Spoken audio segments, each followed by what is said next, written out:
이번 12주 동안 즐거운 십계명이라는 제목으로 십계명을 공부하려고 하거든요. 그래서 10개의 계명을 하나하나 1시간 1시간 보겠고, 오늘은 그 전체에 대한 십계명 전체에 대한 인트로덕션이라 할 수 있지요. 그리고 마지막 12번째 시간에는 그 말씀을 어, 그 정리하는 그런 방식으로 이제 공부하게 될 것입니다.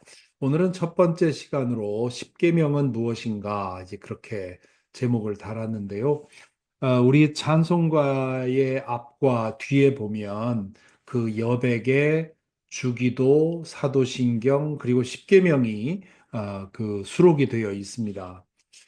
고대로부터 우리 기독교회는 초신자들에게 교리 교육을 할 때 이 세 개의 자료를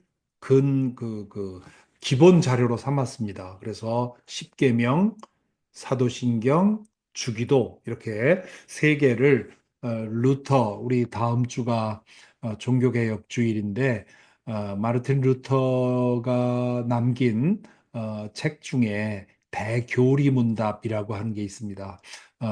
기독교 교리에 대해서 쭉 설명한 그런 책인데 그 책도 보면 사도신경, 십계명이 맨 먼저 나오고 그 다음에 사도신경, 주기도, 그 다음에 뭐 성찬 뭐 이렇게 그 중요한 이야기를 다루고 있죠.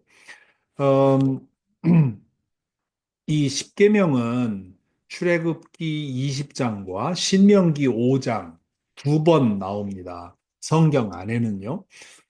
출애굽기 20장은 시내산에서 모세가 그 십계명을 받는 그런 장면이지요. 그래서 이제 이집트로부터 완전히 벗어나서 이제 시내 광야에 있을 때 하나님께서 시내산에 모세를 올라오게 해서 모세에게 십계명을 줍니다. 그것이 이제 출애굽기 20장에 나오는 장면이고요. 신명기 5장에는 신명기는 뭐 여러분 잘 알다시피 신명기 전체는 모세가 40년의 광야를 그 생활을 끝내고 모압 광야에서 이스라엘 백성에게 고별 설교를 하는 장면입니다. 그래서 이 고별 설교를 하면서 중요한 율법에 대해서 다시 강조를 하지요. 그러다 보니까 신명기에 있는 율법이 출애굽기나 민수기에 나오는 경우가 많이 있습니다. 레위기도 마찬가지고요. 그래서 이 신명기 5장에 나오는 십계명은 모세가 고별 설교를 하면서 하나님께서 나에게 주신 십계명을 다시 한번 기억하라고 주신 그런 말씀이죠. 그래서 이렇게 두 번에 걸쳐서 나오는데 그런데 이 십계명이라는 이름은 출애굽기 20장에도 없고요. 신명기 5장에도 없습니다. 십계명이라는 이름은 후대에 교회에서 만든 겁니다. 어, 그 성경에는 십계명이라는 이름 대신에 아세렛 하드바림이라는 말이 나오거든요. 이 아세렛 하드바림이라는 말은 10개의 말씀, 10 words 그런 뜻입니다. 출애굽기 34장 28절, 신명기 4장 13절, 10장 4절에 보면 이 내가 10개의 말씀을 주지 않았느냐 이렇게 얘기를 하는데 우리 성경은 이것을 십계명이라고 번역을 한 겁니다. 그러니까 이 십계명이라는 그런 번역은 후대에 나온 거고 성경 안에는 10개의 말씀 그렇게 돼 있죠. 그래서 그것을 영어로 Ten Commandments 그렇게 얘기를 하지만 어, 조금 이렇게 신학적인 그런 책을 보면 데칼로그라고 하는 어, 표현을 씁니다. 이 데카라는 말은 라틴어에서 열이라는 뜻이고 로그 이것은 로고스에서 나온 말이죠. 그래서 10개의 말 그런 뜻이지요. 그래서 이 The Decalogue, The Ten Commandments 이거 다 이제 같은 뜻입니다. 좀 더 줄여서 말하는 사람들은 이걸 빅텐 그렇게 얘기도 하죠.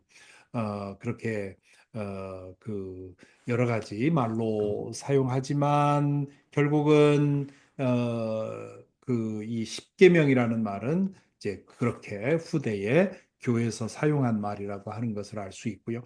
그래서 이 첫 번째 중요한 포인트는 출애굽기 20장과 신명기 5장에 두 번 나온다. 그리고 출애굽기 20장은 모세가 십계명을 받는 장면이고 출애굽기 5장은 모세가 고별 설교를 하면서 한 번 더 그 전해주는 그런 장면이라고 하는 것. 그래서 성경에는 두 번 나오고 십계명이라는 말은 그 성경에는 없고 10개의 말씀 이렇게 돼 있다고 하는 것 기억할 필요가 있습니다. 자, 그런데요, 가톨릭 교회, 천주교회의 십계명과 개신교회의 십계명이 다릅니다. 이미 알고 계셨던 분들도 계시겠지만, 이걸 몰랐던 분들은 그 혼란스러워 하게 되는데요. 이 왜 다르냐 하면, 이 성경에는 번호가 매겨져 있지 않습니다. 출애굽기 20장도 그렇고 신명기 5장에도 그렇고 그 10개의 말씀이 쭉 나올 뿐이지 첫째, 둘째, 셋째 이렇게 번호가 매겨져 있지 않습니다. 그 번호를 매긴 것은 주전, 이 넘어가는 기간에 활동했던 많은 글을 남겼던 알렉산드리아의 필론이라고 하는 유대인 학자가 있었는데 그 사람이 맨 먼저 이거를 번호를 매겼습니다. 그리고 천주교회는 가톨릭 교회는 그 유대교의 분류법을 그대로 따르게 됐죠. 그래서 이 가톨릭 교회의 십계명은 제1계명이 출애굽기 20장을 가지고 20장을 근거로 해서 기초로 해서 얘기를 하면 3절부터 6절까지가 1계명이 되어서 오직 하나님만 섬겨라. 그래서 우상을 섬기지 말라는 그 계명도 1계명에 그냥 포함되어 있습니다. 그래서 우상을 섬기지 말라는 계명이 따로 나와 있지 않고요. 그래서 1계명이 우상을 섬기지 말라고 하는 말씀과 포함해서 하나님만 섬겨라 하는 것이고 2계명이 7절인데 7절은 하나님의 이름을 망령되이 부르지 말라 하는 것이고요. 3계명이 8절부터 11절인데 이것이 이제 안식일을 거룩하게 지키라는 계명이죠. 그러니까 이 안식일을 거룩하게 지키라는 계명이 우리 개신교 계명에서는 십계명에서는 네 번째 계명이 되고 이 천주교의 계명에서는 세 번째 계명이 됩니다. 그리고 4계명이 부모 공경, 5계명이 살인하지 말라고 하는 것, 6계명이 간음하지 말라, 7계명이 도둑질하지 말라, 8계명이 거짓 증언하지 말라, 9계명이 이웃의 아내를 탐하지 말라, 그리고 10계명이 이웃의 물건을 탐하지 말라 이렇게 되어 있습니다. 그러니까 1계명을 3절부터 6절로 만들어 놓고 보니까 17절과 17절을 하나의 계명으로 만들면 9개밖에 안 되니까 17절을 둘로 나눈 겁니다. 17절이 어떻게 되어 있냐면 너희 이웃의 집을 탐내지 못한다. 너희 이웃의 아내나 남종이나 여종이나 소나 나귀나 할 것 없이 너희 이웃의 소유는 어떤 것도 탐내지 못한다. 이렇게 돼 있죠. 그러니까 지금 그 가톨릭 교회의 십계명은 이 17절 마지막 절을 둘로 나눠서 이웃의 아내를 탐하지 말라. 그리고 9계명이 이웃의 아내를 탐하지 말라는 거고 10계명은 이웃의 물건을 탐하지 말라. 이렇게 나누어 놓은 거죠. 그런데 종교 개혁 시대에 지금 우리가 다음 주에 이제 종교 개혁주의를 갖게 되는데 종교 개혁자들은 이 구분에 대해서 동의하지 못했습니다. 17절을 굳이 나누어 놓는 게 이상하지요. 왜냐하면 구계명이 이웃의 아내를 탐내지 말라는 말인데 이거는 육계명에 간음하지 말라는 것과 그 중복된단 말이죠. 그러니까 이건 안 되겠다. 이거는 동의할 수 없다. 또 하나는 이 3절부터 6절에 보면 우상을 섬기지 말라는 이 계명이 나오는데 이것을 따로 분리시켜야 할 필요가 있었습니다. 그래서 개신교의 십계명은 3절 오직 하나님만 섬기라 하는 것을 1계명으로 두고 4절부터 6절을 우상을 섬기지 말라는 계명을 2계명으로 두고 그리고 3계명을 7절 하나님의 이름을 함부로 부르지 말라 하는 것이 3계명이 되고 4계명이 안식일 계명이 됩니다. 그리고 5계명은 부모 공경, 6계명은 살인하지 말라, 7계명은 간음하지 말라, 8계명은 도둑질하지 말라, 9계명은 거짓 증언하지 말라, 그리고 10번째 마지막 계명은 17절 전체를 둬서 탐욕을 부리지 말라. 이렇게 된 거죠. 자, 그래서 이렇게 보면 가톨릭 교회, 천주교회의 10계명 분류보다는 개신교회, 종교개혁자들의 십계명 분류가 훨씬 본문에 더 가깝다는 것을 알 수가 있습니다. 그런데 아까 말씀드린 것처럼 이 종교개혁자들이 왜 1계명에서 우상을 섬기지 말라는 2계명을 떼냈느냐? 그것은 여러분 종교개혁 역사를 아시는 분들 충분히 짐작하실 것처럼 종교개혁자들이 종교개혁을 하면서 치열하게 싸운 것 중에 하나가 우상 숭배입니다.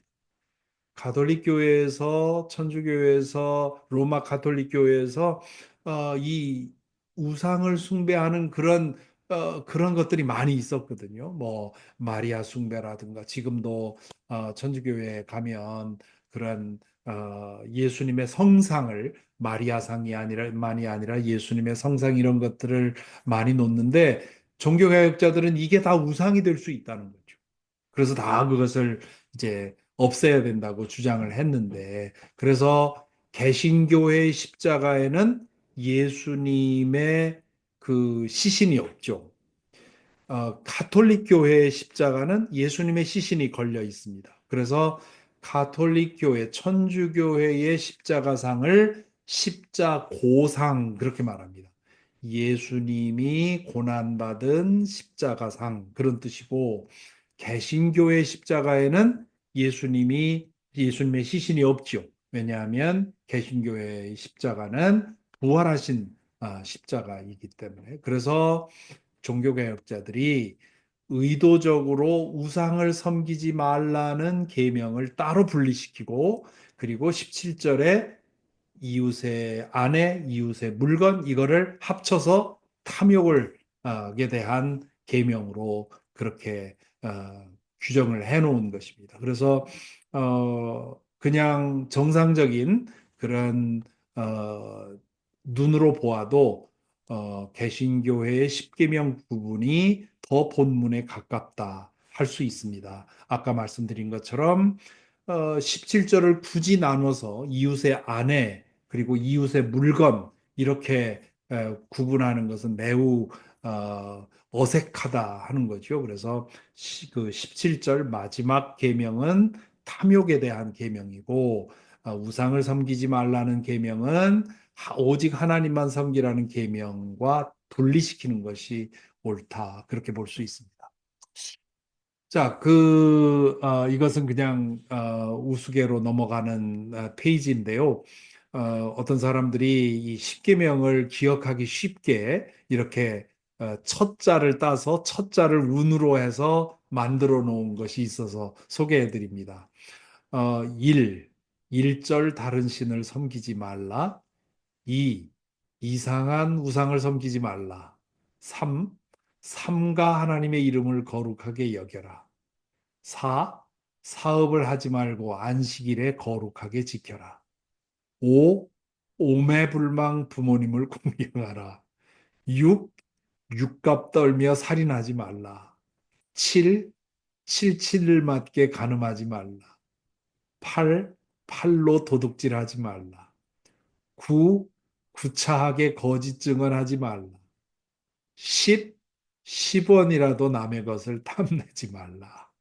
이거 제가 오래전에 그 우리 설교할 때 이거 한번 이 얘기를 한번 한 적이 있는데요. 우리 워싱턴 한인교회에서 했던 것 같아요. 그때 그걸 해놓고는 이게 상당히 효과가 있습니다. 그래서 이렇게 쭉 생각해 놓으면 이 십계명의 순서를 쉽게 기억할 수 있습니다. 자, 이것은 개신교 십계명의 십계명을 그 흐름을 따른 거죠. 십계명의 구조에 대한 말씀을 드리겠는데요. 십계명의 구조는 이분법으로 되어 있습니다. 어찌만 말하면 또 그 보는 각도에 따라서 삼분법이라고 할 수도 있는데요. 1, 일계명부터 3계명은 하나님에 관한 계명입니다. 나 외에 다른 신을 두지 마라, 우상을 만들지 마라, 하나님의 이름을 망령되이 함부로 부르지 말라.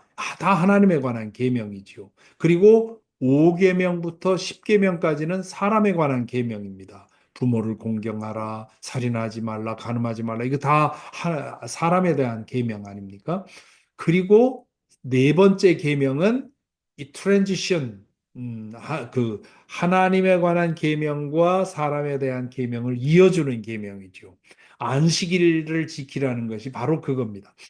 안식일을 지키는 것은 하나님을 섬기고 이 사람에게 사랑할 수 있는 그러한 하나님에 대한 신앙이 사람에게로 옮겨갈 수 있는 그런 채널이라는 겁니다. 이거는 이제 사계명을 공부할 때 따로 보겠습니다만. 그래서 요 사계명이 요 이어주는 그런 커넥팅 링크라고 생각하면 이분법이라고 할 수도 있고 사계명까지를 넣으면 삼분법이라고 할 수 있는데 자, 이걸 보면 성경은 가장 먼저 우리로 하여금 하나님과의 관계를 주목하라고 하십니다. 하나님과의 관계가 바로 되고 그 바탕에서 사람에 대한 관계가 바로 잡혀야 되는 거죠. 하나님에 관한 그 관계가 하나님과의 관계가 바로 잡히지 않은 상태에서 사람들끼리만 잘하려고 해봐야 소용없는 거죠. 결국 어느 지점에 가선 문제가 생기는 것이죠. 그런데 이거는 흥미롭게도 예수님의 주기도와 똑같습니다. 예수님의 주기도도 먼저 하나님에 대해서 기도하라고 하시고 그 다음에 그 사람에 대해서 우리 자신에 대해서 그래서 하나님의 이름이 거룩히 여김을 받으시고 하나님의 나라가 임하시고 하나님의 뜻이 이루어지기를 그래서 하나님에 대한 기도를 세 가를 드리고 그 다음에 일용할 양식 또 우리의 그 용서 우리를 용서해 달라는 것, 그리고 죄에 빠지지 않게 해달라고 하는 그런 우리 자신을 위한 기도를 하게 하지요. 그래서 십계명과 주기도는 신앙의 원리에 대해서 우리에게 가르쳐 주는 매우 중요한 그런 말씀이라 할 수 있습니다. 그래서 십계명의 구조도 그런 점에서 매우 중요한 부분인데요. 음, 십계명 이제 십계명 하나하나를 주시기 전에 도입구가 있습니다. 출애굽기 20장 2절 뭐 신명기 5장에도 같은 구절이 나오는데 십계명을 주시기 전에 하나님이 뭐라고 말하느냐 하면 나는 너를 애굽 땅 종되었던 집에서 인도하여 낸 내 하나님 여호와니라 이렇게 말합니다. 자, 우리말로 번역을 하다 보니까 어순이 좀 바뀌었습니다. 히브리어 원어를 보면 나는 내 하나님 여호와니라 하는 말이 먼저 나옵니다.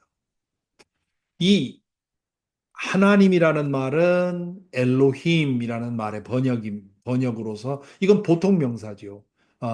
신이라는 뜻을 가진 너의 신, 너의 하나님. 그런데 그 하나님의 이름이 누구냐 하면 뭐냐 하면 여호와, 야훼다 이렇게 얘기를 합니다. 이 야훼, 여호와라는 이름은 출애굽기 3장 14절에 나오는 하나님의 이름에서 나옵니다. 여러분 잘 알다시피 모세에게 그 호렙산 떨기나무 불 가운데 하나님이 모세에게 나타나시지요. 그래서 모세에게 이런저런 이제 명령을 주십니다. 모세는 5번이나 난 아닙니다. 난 아닙니다. 난 아닙니다. 이제 사양하다가 결국 받아들이죠. 그랬을 때 모세가 어, 당신의 이름이 뭡니까? 라고 묻습니다. 이 말은 무슨 뜻이냐면 모세는 그때까지만 해도 당시의 대부분의 중동 사람들이 알고 있던 대로 가신교를 믿었습니다. 그래서 이스라엘은 이스라엘의 신을 믿고 에돔은 에돔의 신을 믿고 이집트는 이집트의 신을 믿고 당시에는 다 그렇게 믿었어요. 그래서 나라들끼리 전쟁할 때는 그 나라들끼리의 전쟁만이 아니라 그들이 믿는 신끼리의 전쟁도 전쟁이라고 생각을 했죠. 그래서 이 모세는 자신에게 나타나셔서 이집트에 가서 자신의 백성을 구원하라고 명령하시는 그 하나님은 어떤 하나님인지 알고 싶었던 거죠. 뭐 오시시, 오시리스,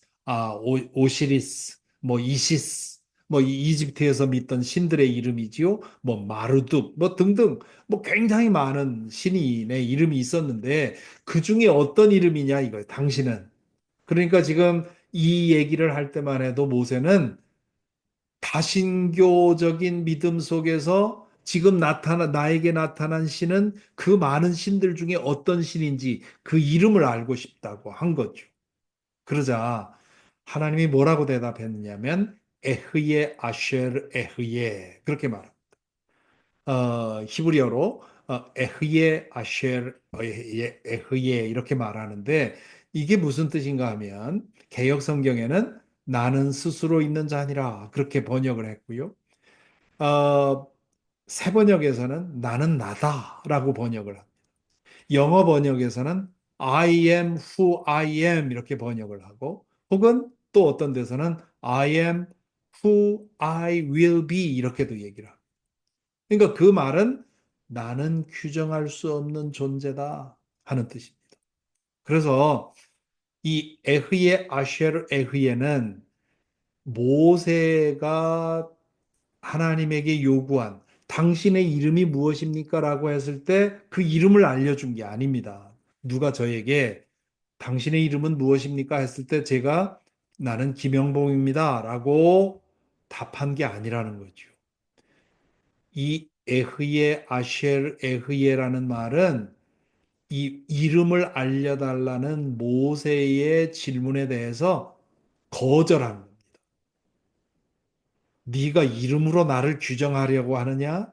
나는 나는 이 세상의 다른 신들처럼 이름으로 규정할 수 있는 그런 신이 아니고 나는 전지전능하고 무소부재하고 영원한 존재다. 나를 이름으로 규정하려고 하지 마라. 나는 나다. 나는 스스로 있는 자다. 그런 뜻이지요. 그것이 여호와라는 이름이 가진 의미입니다.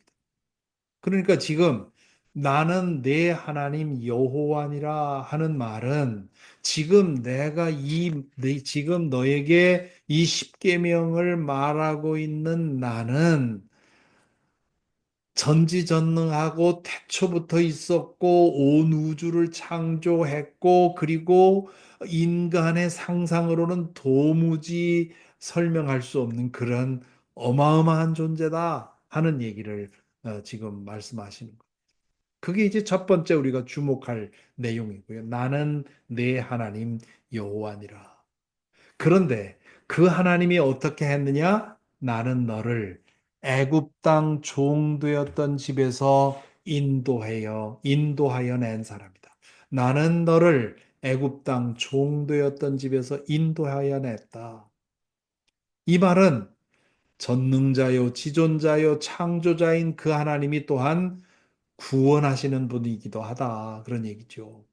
지금 하나님은 이집트 군대로부터 이 이스라엘 백성이 완전히 해방된 후에 모세를 불러서 그 시내산에서 십계명을 주시죠.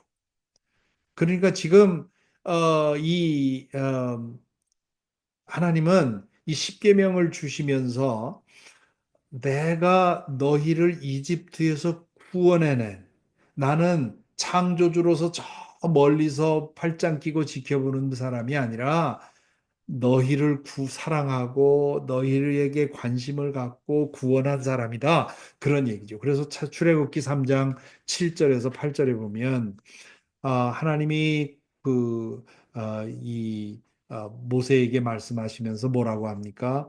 여호와께서 이르시되 내가 애굽에 있는 내 백성의 고통을 분명히 보고 그들이 그들의 감독자로 말미암아 부르짖는 부르짖음을 듣고 그 근심을 알고 내가 내려가서 그들을 애굽인의 손에서 건져내고 그들을 그 땅에서 인도하여 아름답고 광대한 땅 젖과 꿀이 흐르는 땅 곧 가나안 족속 헷 족속 아모리 족속 브리스 족속 히위 족속 여부스 족속의 지방에 데려가려 하노라.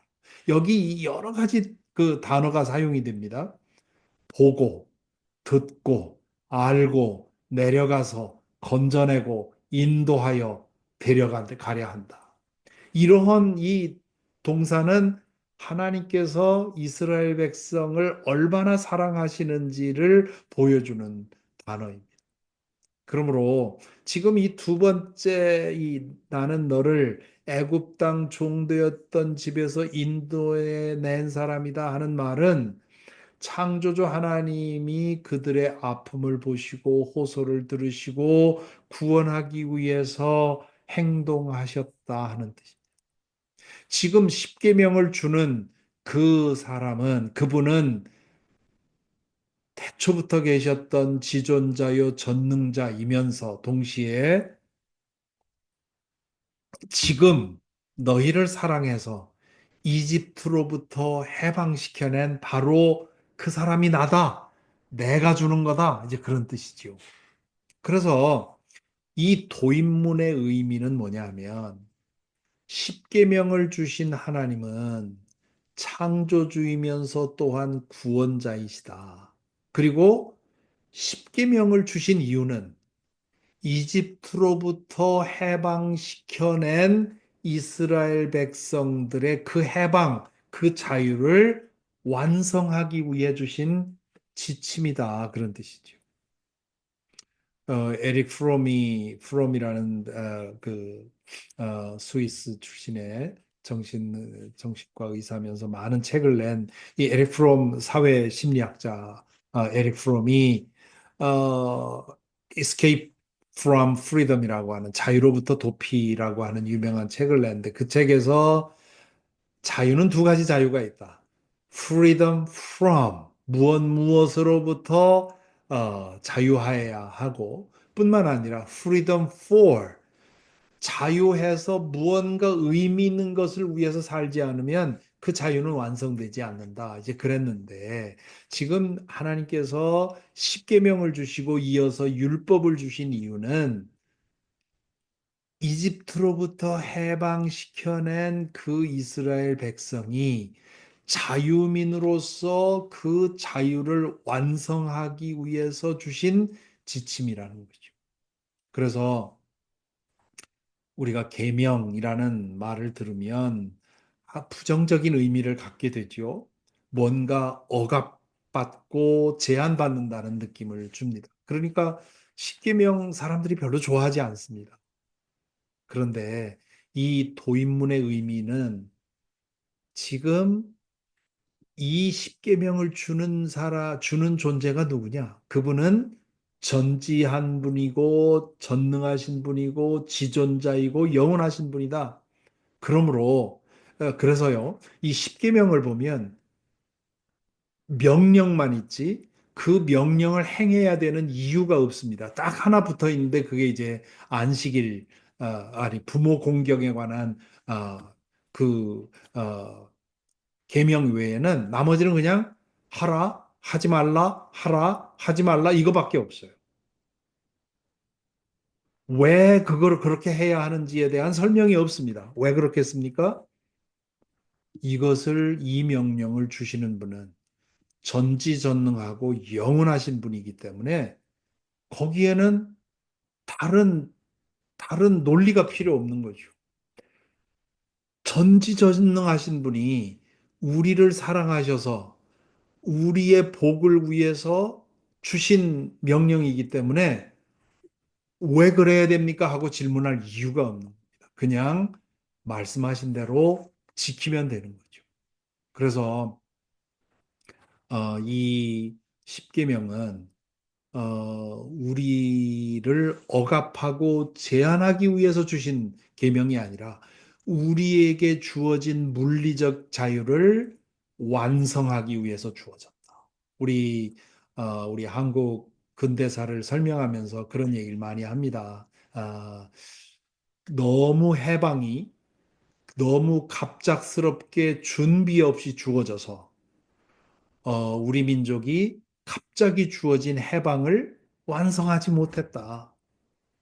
그래서 금방 동족상전의 비극을 겪게 되고 그러면서 이 우리가 만일에 잘 준비되어서 해방을 만났더라면 그 이후에 우리나라의 역사가 정말 아름답고 훌륭했을 텐데 갑작스럽게 준비되지 않은 해방을 맞다 보니까 그 해방을 완성하지 못했다 하는 얘기를 하지요. 그것처럼 지금 하나님께서 신의 산으로 모세를 불러서 십계명을 주시고 율법을 주신 이유는 그들에게 주신 그 물리적인 해방을 완성하기 위해서 주신 것이다. 그러므로 십계명은 무거운 것도 아니고 억지스러운 것도 아니고 어색한 것도 아니고 거북한 것도 아닌 그래서 제가 이번에 이번 이 성경 공부 제목을 즐거운 십계명 그렇게 말씀드린 이유가 십계명의 그 뜻을 알면 우리는 십계명을 즐기며 살 수 있다. 그리고 이제 앞으로 보겠습니다마는 하나님께서 십계명을 주신 이유는 우리에게 주어진 것들, 하나님, 그리고 이 세상, 그리고 우리의 인생, 우리의 가정, 우리에게 주어진 이 모든 것들을 온전히 즐기도록 주신 것이라고 하는. 그래서 즐거운 십계명이라는 말은 십계명 자체가 즐거울 뿐만 아니라 십계명을 따라 살면 우리 인생이 즐거울 수 있다. 그런 뜻으로 이제 그렇게 말씀을 드렸습니다. 이제 다음 주부터는 첫째 계명부터 그 계명의 의미를 보도록 하겠습니다. 자, 오늘 말씀은 이만큼 하고요. 잠시 눈을 감고 오늘 말씀을 묵상해 보겠습니다. 먼저 십계명의 도입부를 생각을 해 보십시다. 십계명을 주신 분이 주신 하나님이 어떤 분이신지를 생각해 보십시다. 스스로 존재하시는 분, 스스로 만들어 가시는 분, 전지전능하신 분, 천지를 창조하신 분이 우리의 하나님이십니다. 그분은 또한 우리의 고난을 보시고 들으시고 도우시기를 위해 행동하시는 분입니다. 우리에게 십계명을 주신 분, 우리에게 율법을 주신 분은 그런 하나님이십니다. 그런 분을 우리는 하나님으로 섬기고 있는데 우리는 때때로 그분의 본심을 오해해서 마치 우리에게 악감정을 가지고 우리를 괴롭히려는 듯이 하나님을 오해하는 경우가 많습니다. 잠시 묵상으로 기도하면서 하나님의 그 선이, 하나님의 사랑을 우리 이번 이 강의를 통해서 이번 이 성경 공부를 통해서 더 깊이 깨닫게 하옵소서. 그렇게 잠시 기도하면서 하나님의 그 선하심을 묵상하십시다.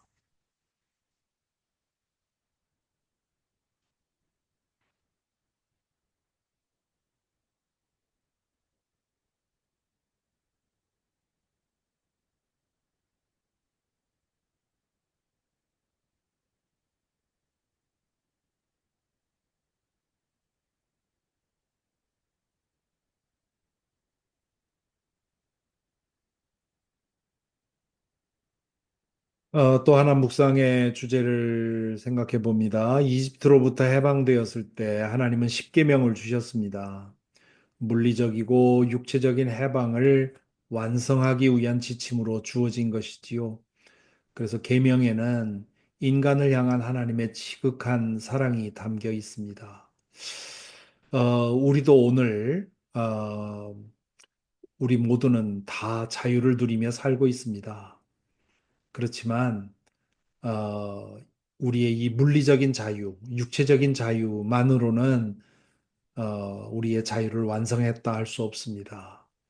우리의 양심의 자유, 마음의 자유, 영혼의 자유를 얻어야 하는데 그것을 누리며 살아갈 수 있는 그런 믿음을 구해야 하겠습니다. 하나님께서 십계명을 주시면서 이스라엘 백성이 물리적인 자유만이 아니라 영적인 자유, 온전한 자유를 누리기를 원하셨던 그 하나님의 뜻을 생각하면서 이 시간 우리도 어, 이 자유국가에서 신체적인 자유를 누리는 것만이 아니라 하나님의 말씀 안에서 누리는 영적인 자유 누리게 하여 주옵소서. 우리 기도하겠습니다.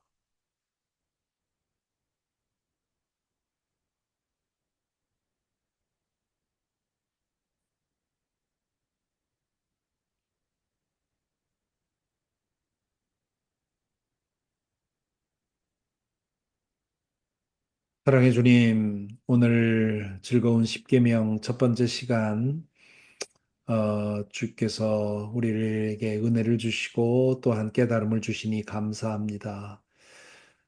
우리가 계명에 대해서, 십계명에 대해서, 율법에 대해서 우리가 가지고 있는 생각이 얼마나 잘못된 것인지, 십계명을 주신 하나님의 뜻이 무엇인지를 다시 한번 기억하게 하시고, 우리를 향한 하나님의 뜻이 하나님의 그 말씀 안에서 참된 영적인 자유를 누리는 것임을 깨닫고 기억하게 됩니다. 주님, 우리가 매일매일 주의 말씀을 사모하며 말씀 안에서 그렇게 영적인 자유를 누리며 또한 우리에게 주어진 모든 것들을 감사하며 누리며 살아갈 수 있도록 인도하여 주옵소서.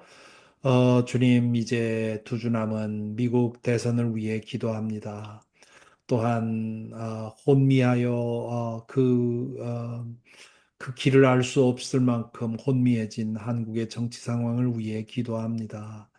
또한 주님, 우리의 교회, 이제 새로운 교회 이전을 앞에 놓고 준비하는 이 기간을 위해 기도합니다. 주님이 모든 것들, 우리 모든 교우들 한 마음으로 기도하여 이 모든 과정이 하나님의 뜻이 우리 가운데 이루어지는 그런 귀한 시간이 될 수 있도록 은총 내려 주옵소서. 우리 주 예수 그리스도 이름으로 기도하옵나이다. 아멘.